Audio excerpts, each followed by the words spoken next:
Opening weekend has come and gone. We had weird bats, a man eating tape, and Max Scherzer already going on the IL. But there was a trifecta of pitching trends all happening on the East Coast that caught my eye. The Yankees are developing really cool sinkers, the Mets maybe found the next slider trend, and the Red Sox still absolutely hate four-seam fastballs. We're going to dig into it all in this video. The Yankees' love for sinkers is one of the most interesting. First, it was Carlos Rodon on opening day. In spring training, he threw a lot on the backfields in Florida before only throwing one time in a major league spring training game, so I doubt this was in the advance report for the Brewers, but Rodon has a new sinker, and it's weird. Rodon is a high slot thrower. His arm angle last year was 48 degrees, which is this measurement right here. 40 degrees is the league average, so Rodon is higher than 75% of major leaguers. When you have this high of a slot, the amount of drop we expect your sinker to get is high. You're just naturally going to create more backspin on the ball instead of that signature sinker drop.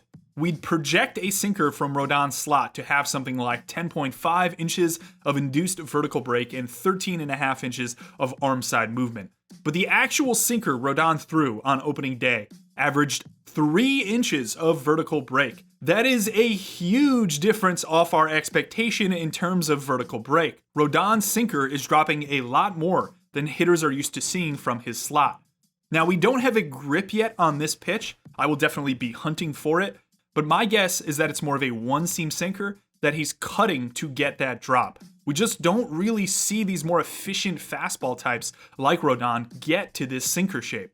The Yankees are once again doing really cool stuff with seam effects and getting pitchers to movement that they haven't been able to touch in the past. And we saw it with Rodon. I thought that was it. I wasn't going to even include this in this video. And then I saw Max Fried.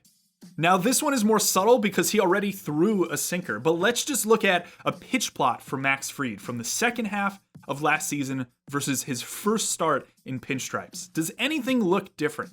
Look here at these maroon or brown dots that are shifted more down and to the left. His sinker is dropping and running to his arm side more than it did in the prior season, and we can confirm this through the actual data. His sinker last year had 8.5 inches of vertical break and 9 inches of arm side movement at 93.4 miles per hour. This season, it's 94.2 miles per hour with just 5.4 inches vertical break. Remember, lower vertical break number means more drop and more arm side movement at 10.5 inches. Throwing a pitch harder with more drop is often a tough combination for guys to square because as you're cued to throw a pitch harder, what happens is your hand will often get behind the ball more. And that is unfortunately not the most effective way to create drop, which is probably to get to the side of the ball or in front of the ball. So you see how those two combinations kind of run against each other. And it's a hard thing to achieve, but the reason why the Yankees adjusted these two sinkers is pretty clear. Fried throws his sinker a lot, especially to lefties, and the pitch is pretty average. It didn't give up a ton of damage last year. It's not a liability, but it's nothing special. To righties, he mixes the pitch in around 10 to 15% of the time, and it allowed the highest xwOBA on contact in his mix among pitches that he threw more than 10%. xwOBA on contact is a metric that teams use internally to gauge damage in a more predictive way than something like pure slugging percentage. So if I'm the Yankees, yeah, I want to take a mediocre pitch and make it better. And that's exactly what they did. Rodon is a similar story. He doesn't face a lot of left-handed hitters, but the ones he does face are in the lineup against him because they're very good. And as a byproduct of that, they kind of mash his four-seam fastball, or at least did last year. By adding in a sinker, you protect that four-seam fastball a bit and give just a different look to left-handed hitters, particularly very good left-handed hitters. The drop on his ball, too, I think is interesting and allows him to use that pitch perhaps a bit more to right-handed hitters as well. So the Yankees have a ton of pressure on their rotation to succeed without Garrett Cole. And while these two changes are kind of subtle and maybe don't make either of these guys Cy Young winners, I do think it helps be a little bit more optimistic that they can field a league average or better rotation with their very strong offense. Before we get to the Mets, my Substack is back in gear. I'll be ripping posts probably about 5 to 7 times a week during the season. April is usually when I try to get something out every single day before scaling back a bit as the grind of the season sets in. I also just released my 20,000 word top 40 pitching prospects list, which has full reports. That list is only available to my paid subscribers, $5 a month or $30 a year if you feel so inclined to support my work. I'll drop a link in the video description of this video to check it out. Now it's time to head to Queens, New York and analyze the Mets. Sweepers were a pretty popular pitch a few years ago until hitters started spitting on the bad ones and the performance against them has kind of dipped a bit. Since the sweeper revolution, I've been kind of keeping my eye on what is the next iteration of slider that could potentially take off, and perhaps the Mets have found it with a downer slider shape that they've given to a few of their pitchers. This is often called a death ball by the folks over at Shred Athletics. I just think that sometimes sounds so crazy that I'm starting to use the phrase hard downer slider for my shorthand way to reference them. I'm going to pull back up our pitch plot here and point out that the center of our plot is bullet spin, football spin, whatever you want to call it. A pitch that drops only through the force of gravity pulling it down. And on these plots, we remove gravity. So that bullet slider sits in the middle with 0 inches of vertical break and 0 inches of horizontal movement. This hard downer shape sits somewhere down here, implying that it's dropping more than the bullet slider. I think the idea here is that this shape is pretty platoon neutral from a swing and miss standpoint, so it's a breaking ball shape that works versus either-handedness of hitter. There was a super old study by Max Marchi in the Hardball Times back in 2010 that showed a shape similar to what we're talking about. He called it the tight curve, and it actually landed as the second most platoon neutral of his sub-classifications. And I wonder whether teams like the Mets here are finding grips and orientations that allow guys to hold a good amount of velocity on these pitches if you were to compare it to the prior shape they were throwing, which is more of a bullet slider. But that added depth component picks up the whiff and potentially makes it a bit more platoon neutral. Take a look, for example, at Tylor Megill's plot and focus on these green dots, which are his slider. Watch how they shift down between 2024 and 2025.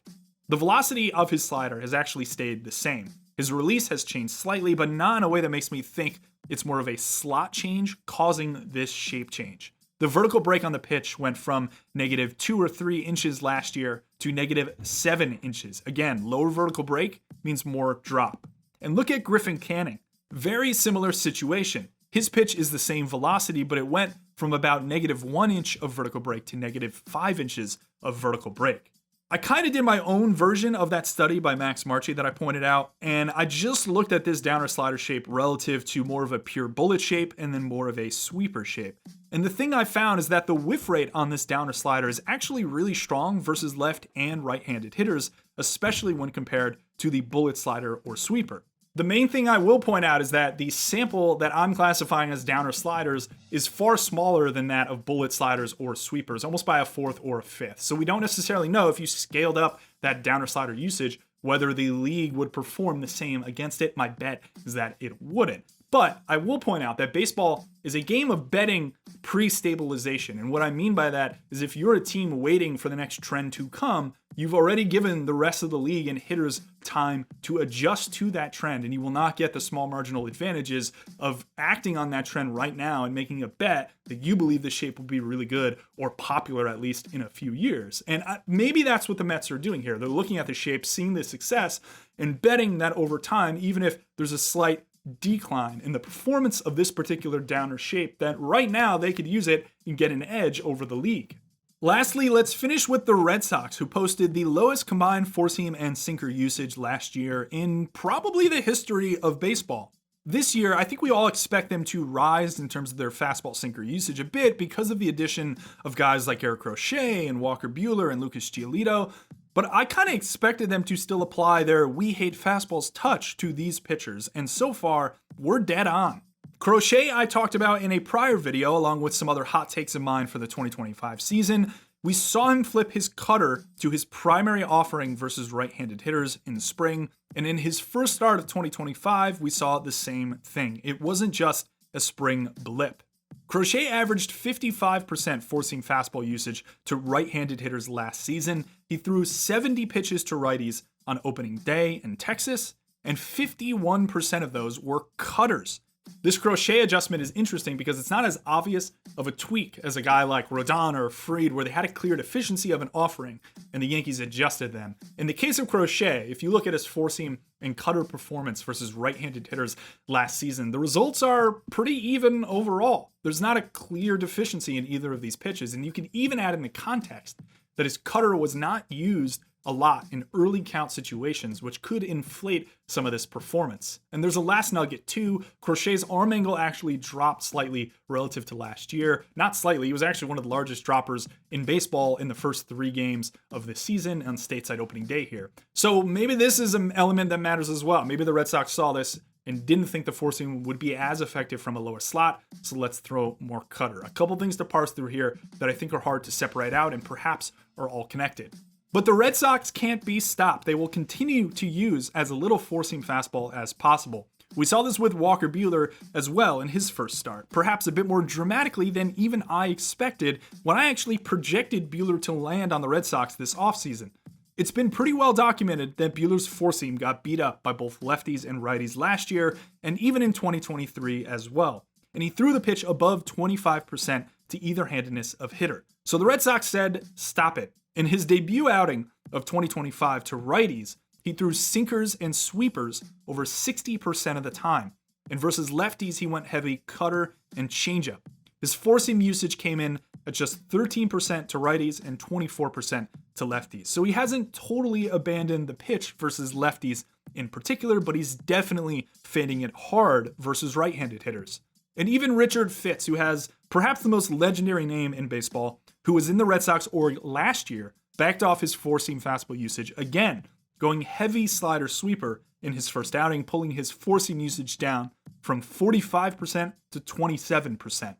And listen, I get a lot of the things I'm talking about in this video are based on pretty small samples, but the reason I'm bringing these 3 things up in particular is that I think they are actionable in these small samples, especially in the context of how these organizations operate and the larger trend, especially with the Red Sox, of them fading four-seam fastballs a lot. And the reason they're fading four-seam fastballs, well, it's pretty simple. Four-seamers are hit harder than any pitch, they're barreled more, they're hit in the air more. If your goal is to get outs, they're usually not a great option to do so compared to a variety of other pitches that are generally zoned as much.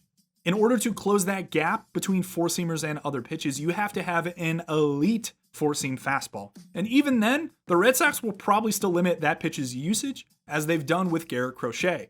So that's what I got. Early season trends, all on the East Coast. 3 things that I thought were pretty interesting and I will be keeping an eye on this season. I hope you enjoyed opening weekend, and I will talk to you soon. So take care and thanks for watching.